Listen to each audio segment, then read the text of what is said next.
નમસ્તે મિત્રો, હોટલાઇન ન્યૂઝમાં આપનું સ્વાગત છે. મુંબઈથી હું સંજય શાહ અને અત્યારે આપણે વાત કરવાની છે એક લેટેસ્ટ અપડેટની. એ છે BMW હિટ એન્ડ રન કેસના આરોપી મિહિર શાહે જુહુ તારા રોડ પર મુંબઈમાં દારૂ ઢીંચ્યો હતો. એ રેસ્ટોરાંના અનધિકૃત ભાગને તોડી પાડવા વિશે આજે બપોરે મુંબઈ પોલીસે આ કાર્યવાહી હાથ ધરી છે અને એ કામ કરતી વખતે અમુક ગેરરીતિઓ પણ સામે આવી છે. દાખલા તરીકે આ રેસ્ટોરાં ચાલતી હતી ડોન જિયોવાની રેસ્ટોરાંને અપાયેલા લાયસન્સ હેઠળ, જે અપાયું જોબેલ હોસ્પિટાલિટીઝ પ્રાઇવેટ લિમિટેડને. પણ લોકોને જે બિલ આપવામાં આવતું હતું એ હતું વાઇસ ગ્લોબલ તાપસ બારના નામનું. આ પહેલી ગેરરીતિ થઈ. બીજી ગેરરીતિ એટલે અનધિકૃત રીતે કરવામાં આવેલું બાંધકામ, જે તાળપત્રી વગેરે લગાડીને જગ્યા તરીકે વાપરવામાં આવતું હતું. અને જે ભાગ નોન પરમિટેડ એટલે કે જ્યાં દારૂ ના પીરસી શકાય એ હતો, ત્યાં એને પણ પરમિટ રૂમ સાથે જોડી દેવાયો હતો. જાણકારોના જણાવ્યા અનુસાર આ ઉપરાંત રેસ્ટોરાંમાં એ મદિરા પણ પીરસવામાં આવતો હતો જેના માટે એને લાયસન્સ અપાયું નહોતું, અથવા કહો કે જે વસ્તુઓ એ વેચી શકે એની બહારની વસ્તુ પણ આ રેસ્ટોરાંમાં પીરસવામાં આવતી હતી. અને સૌથી મોટી જે ગેરરીતિ કહેવાય એ કે મુંબઈમાં 25 વર્ષથી નીચેની વયના લોકોને પરમિટ રૂમમાં, રેસ્ટોરાં બારમાં દારૂ પીરસવું ગેરકાનૂની છે. છતાં પણ મિહિરને દારૂ પીરસવામાં આવ્યો હતો. પણ આ બધું થઈ રહ્યું છે માત્ર એના પછી કે જ્યારે મિહિરે એના ડ્રાઈવર રાજ ઋષિ બિદાવટ સાથે 7મી જુલાઈએ દારૂ ઢીંચીને વર્લીમાં એક બાઇક પર જતા યુગલનું અકસ્માત કર્યું. એમાં 45 વર્ષના કાવેરી નાખવાનો જીવ ગયો, જેઓ બાઇક સાથે 1.5 કિલોમીટર ઘસડાયા અને જેમાં એમના પતિ પ્રદીપને પણ ઈજાઓ પહોંચી. પોલીસને જુહુ તારા રોડના વાઇસ ગ્લોબલ તાપસ બાર સામે કામ કરવાનું, પગલાં લેવાનું ત્યારે સૂઝ્યું જ્યારે BMW એક નિર્દોષ મહિલાનો જીવ લીધો. અને એ પછી એ છોકરો અકસ્માત કરીને પોલીસને શરણે જવાને બદલે કલાનગરમાં પોતાની કાર મૂકીને નાસી ગયો ગોરેગામ, એની એક સખીને ત્યાંથી એની બહેનનો સંપર્ક કરવામાં આવ્યો. બહેન આવી ગઈ ગોરેગામ બોરીવલીથી, ભાઈને લઈ ગઈ બોરીવલી. ત્યાંથી બે બહેનો, માં અને દીકરો ચાલ્યા ગયા શાહપુરના એક રિસોર્ટમાં, જ્યાં અત્યાર સુધી સંતાયા. એ પછી મિહિર અને એનો મિત્ર ત્યાંથી નીકળ્યા વિરાર જવા. અને એ દરમિયાન મિત્રએ પહેલીવાર મિહિરનો ફોન 15 મિનિટ માટે ચાલુ કર્યો. પરિણામ, પોલીસે મિહિરને ટ્રેક કર્યો અને મંગળવારે એની અટકાયત થઈ. સવાલ એ છે કે પોલીસ શા માટે અનધિકૃત રીતે ચાલતી પરમિટ રૂમ વગેરે એવી જગ્યાઓની ગેરરીતિઓ પર પહેલેથી પગલાં લેતી નથી? શા માટે પોલીસ મુંબઈમાં કોઈક હોર્ડિંગ અનેક લોકોનો જીવ લે પછી જ જાગે છે અને ગેરકાનૂની હોર્ડિંગ્સ વિશે તપાસ અને વિચાર અને પગલાં લેવાનું કામ કરે છે? અને હિટ એન્ડ રન કેસ તો હવે એટલા સામાન્ય થતા જાય છે, એ પણ ખાસ કરીને કાચી ઉંમરના યુવકો, કિશોરો અને યુવાનોના હાથે થતા.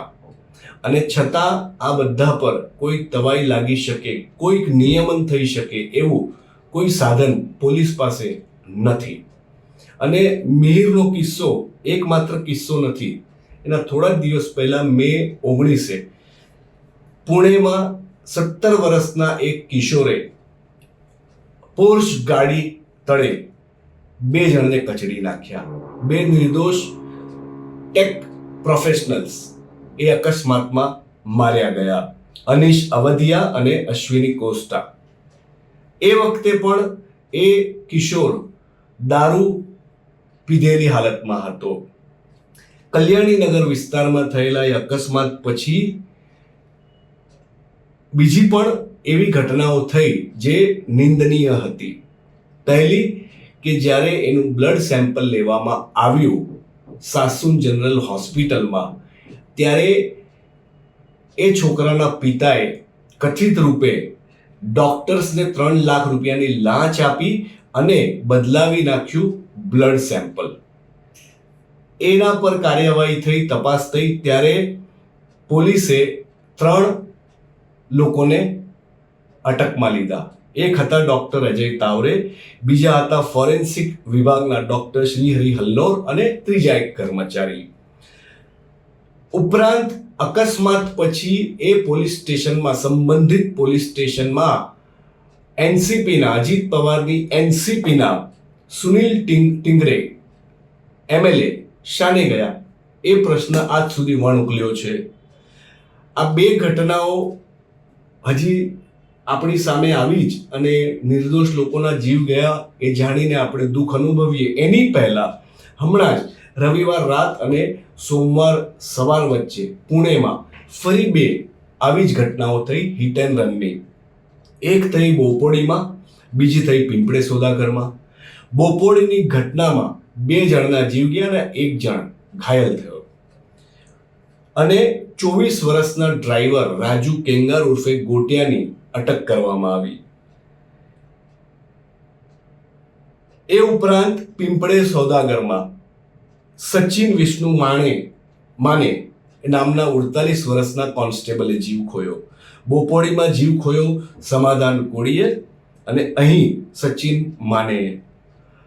બીજા કિસ્સામાં તો એટલે કે પીંપળે સોદાગરના કિસ્સામાં તો વાહન કયું હતું એ હજી પણ જાણી શકાયું નથી.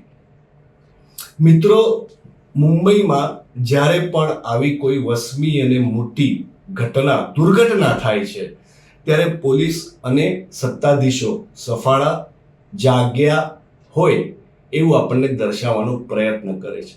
થોડાક દિવસ પછી મામલો શાંત પડી જાય એટલે બધું પાછું પૂર્વવત થઈ જાય. પુણેના હિટ એન્ડ રન કેસ પછી શું થયું? તો મુંબઈના ઘણા બારમાં વ્યક્તિ જાય એટલે એને પરમિટની નાનકડી ચબરખી પકડાવી દેવામાં આવે. એ હોય 5 રૂપિયાની. કાયદો એમ કહે છે કે પરમિટ વગર મુંબઈમાં બાર એન્ડ રેસ્ટોરાંમાં લોકો મદિરાપાન ના કરી શકે. એ નિયમ હોવા છતાં કોઈ હોટેલે, કોઈ બારે ક્યારેય લોકો પાસે પરમિટ માગી હોય એ શક્ય નથી. એક મુદ્દો એ પણ છે કે જે કાયદાનું પાલન કરવાની હવે જરૂર નથી એ કાયદો રાખ્યો શા માટે છે?